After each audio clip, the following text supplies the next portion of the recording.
अस्सलाम वालेकुम बच्चों। आज हम 10वीं कक्षा की पहली इकाई की पहली कविता देखेंगे, जिस कविता का नाम है सोंधी सुगंध, जिसके कवि हैं डॉक्टर कृपाशंकर शर्मा, जिनका उपनाम है अछू। सोंधी सुगंध, जिसका अर्थ है अच्छी खुशबू, जिसका अर्थ है अच्छी खुशबू। अब इस कविता के माध्यम से या फिर इस कविता के अंदर कवि हमें क्या बताना चाहते हैं, यहाँ पर पद्य संबंधी देखेंगे। प्रस्तुत गीत में कवि ने वर्षा ऋतु का वर्णन किया है। वर्षा में प्रकृति के विविध रूपों, पेड़ पौधों, नदी तालाबों आदि में होने वाले परिवर्तनों का यहाँ सजीव एवं मनोहारी वर्णन किया गया है। यानी प्रस्तुत कविता के अंदर कवि ने हमें यह बताया है कि वर्षा ऋतु के कारण जो प्रकृति के अंदर होने वाले परिवर्तन, इस परिवर्तनों को कवि ने इस कविता के माध्यम से हमें बताने का प्रयास किया है। अब क्या क्या परिवर्तन होता है, तो चलो आइए इस हम कविता के अंदर देखते हैं। इस कविता के साथ साथ हम इसका अर्थ भी देखते चलें। सोंधी सोंधी सी सुगंध माटी से बोली, बादल बरस गया धरती ने आंखें खोली। अब पहले दोहे के अंदर कवि हमें बताना चाहते हैं कि सोंधी सोंधी सी सुगंध यानी अच्छी खुशबू। कौन सी अच्छी खुशबू?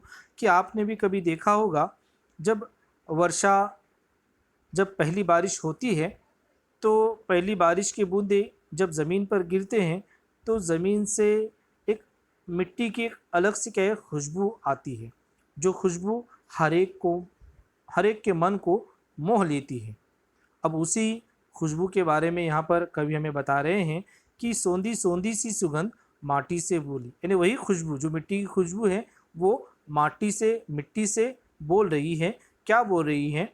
बादल बरस गया धरती ने आंखें खोली, यानी जो धरती बहुत दिनों से सो रही थी, अब सो रही थी से यहाँ पर अर्थ है कि बहुत दिनों से बारिश नहीं हुई।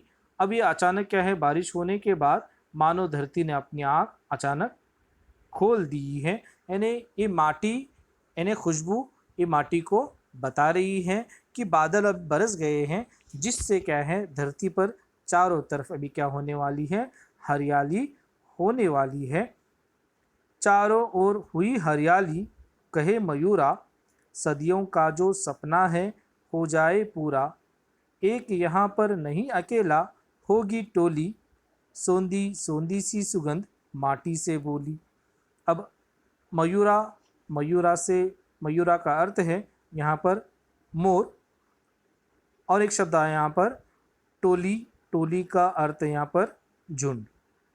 चारों ओर हुई हरियाली कहे मयूरा, यानी बारिश आने का संकेत हमें मोर देता है। यानी जब बारिश होती है तो मोर अपने पंख फैलाकर क्या है नाचना शुरू कर देता है। सदियों का जो सपना है हो जाए पूरा, यानी मोर ने एक सपना देखा था कि उस जंगल के अंदर जहाँ पर मोर रहता था तो वहाँ पर बहुत दिनों से बारिश न होने के कारण तो वो अकेला था। अब वो कह रहा है एक यहाँ पर नहीं अकेला होगी टोली, अब मैं अकेला यहाँ पर नहीं होऊंगा, बल्कि मेरा एक समूह होगा, मेरा एक क्या है अभी एक झुंड होगा, मेरी अब टोली होगी। सोंधी सोंधी सी सुगंध माटी से बोली, यानी सुगंधित जो खुशबू है वो माटी से कह रही है। बाग बगीचे ताल तलैया सब मुस्काए, झूम झूम कर मस्ती में तरु गीत सुनाए। मस्त पवन ने अब खोली है अपनी झोली, सोंधी सोंधी सी सुगंध माटी से बोली। अब आगे कवि कह रहे हैं कि बाग बगीचे ताल तलैया से तात्पर्य है यहाँ पर छोटे मोटे तालाब। अब बारिश होने की वजह से बाग बगीचे यानी चारों तरफ क्या है बाग बगीचे खिल गए हैं। ताल तलैया यानी जो छोटे छोटे तालाब हैं, इन तालाबों में भी पानी आ गया है। अब सब लोग क्या हैं यहाँ पर खुश हैं, मुस्कुरा रहे हैं।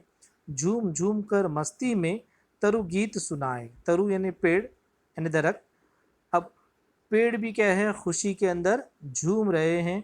अब जैसे ही हवा आती है तो हवा आने के बाद पेड़ जब झूलते हैं तो मानो वो क्या है, गीत सुना रहे हों।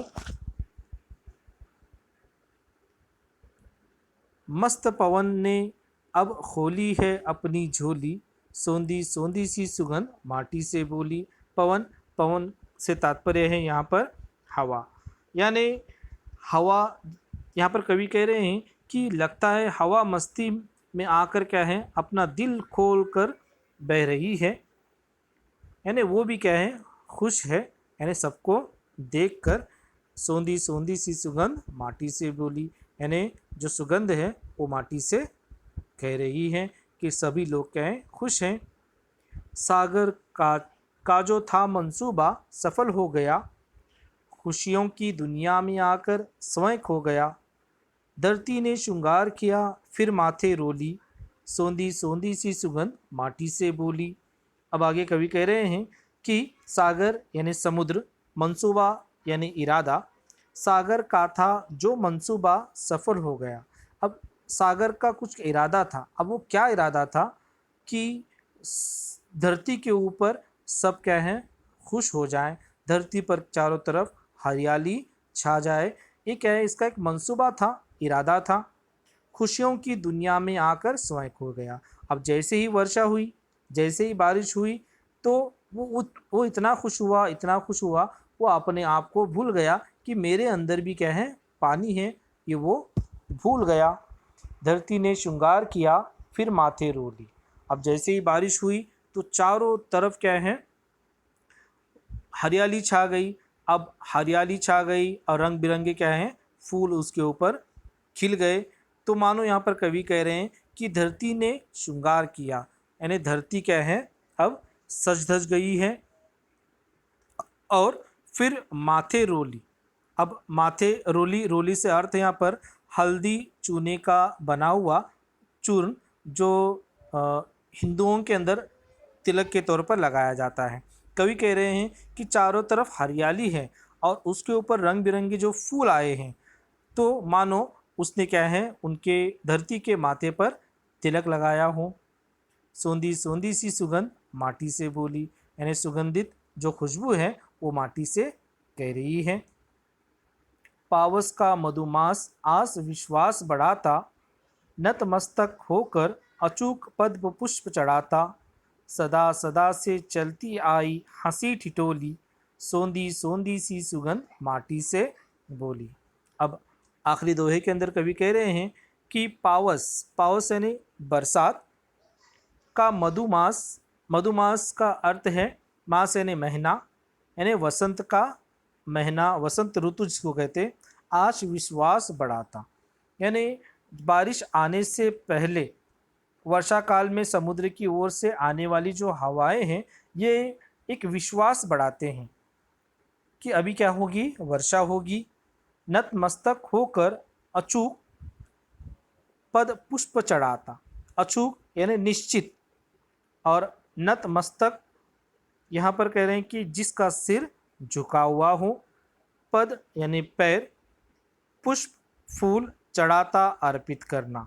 अब कवि कह रहे हैं कि यानी झुककर और श्रद्धा से अपना सिर झुकाकर, वर्षा ऋतु श्रद्धा से सिर झुकाकर पृथ्वी माता के चरणों में वर्षा का जल रूपी पुष्प अर्पित कर रही हो, यानी अपना बारिश क्या है, फूल समझकर वो अर्पित कर रही है।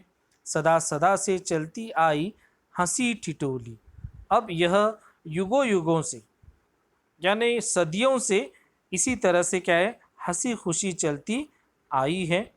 सोंधी सोंधी सी सुगंध माटी से बोली। वर्षा ऋतु में क्या है, सोंधी सोंधी सी सुगंध मिट्टी से यह बात कहती है। यानी पूरे कविता के अंदर कवि ने वर्षा के बाद होने वाले परिवर्तनों को यहाँ पर इस कविता के माध्यम से हमें बताया है। साथ ही साथ वर्षा ऋतु में बादल बरसकर धरती की प्यास बुझाते हैं और प्रकृति में नई जान उत्पन्न करते हैं। इसी ऋतु में वनस्पतियों पेड़ पौधों में निखार आ जाता है, पृथ्वी हरी भरी हो जाती है, लगता है जैसे सज धज कर उसने श्रृंगार कर लिया हो। प्रस्तुत कविता में कवि ने वर्षा ऋतु में प्रकृति में होने वाले बदलावों का सुंदर वर्णन किया है। तो बच्चों, ये पूरी कविता आपको समझ में आ गई होगी। शुक्रिया।